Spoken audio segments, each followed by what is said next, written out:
We are back. I was just noticing in the video that my hair has not been cut for, well, it's not like I just noticed this, but my hair hasn't been cut for 8 weeks.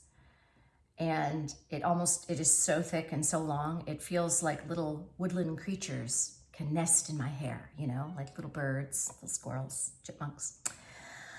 Anyway, hopefully that doesn't happen, especially not while we're on camera baking bread. So our dough has rested for 20 minutes after we mixed it with our starter. And now, whoopsie, that wasn't supposed to happen. Oh my gosh, how pretty. Wow, even just in resting, look at that. It's like puffing up. So now we are going to add some salt.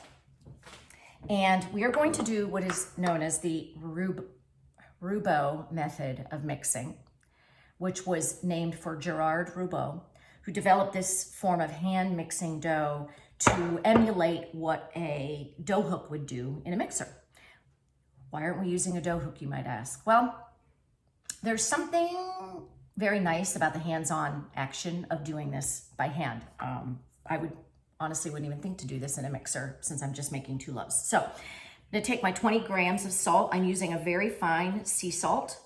As recommended, I think any salt would work. I would not use like a big flaky sea salt or something like that.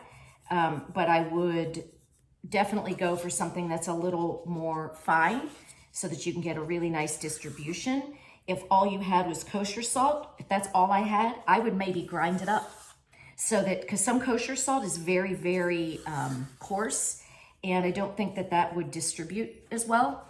And I'm going to wet my hands, and we are going to kind of create some aeration there, just poke some little holes in there. See what I'm doing? Okay. And then gently, and this doesn't have to be, what I've learned is this does not have to be like a really rough action. Gentler is better. So you can see I'm doing very similarly. I'm getting this combined. I'm going to take bigger pieces, combine it, and bigger pieces, and combine that. And basically just, I'm not pushing, but I'm scooping from the bottom and folding on the top, almost like it's slapping the side of the bowl and the dough itself. And I'm going to do this again for 5 minutes. I'm looking at my watch. So in about 5 minutes, this action of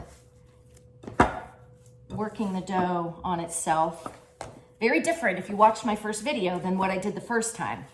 This is much easier, I think, and I think gives the dough a nice elasticity, which is what we're looking for before we let it rest.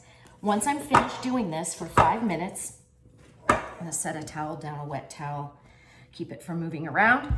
Once I've done this for about 5 minutes, I'm going to let this rest, and this will begin the process of the bulk fermentation, and I'll be back in a half an hour.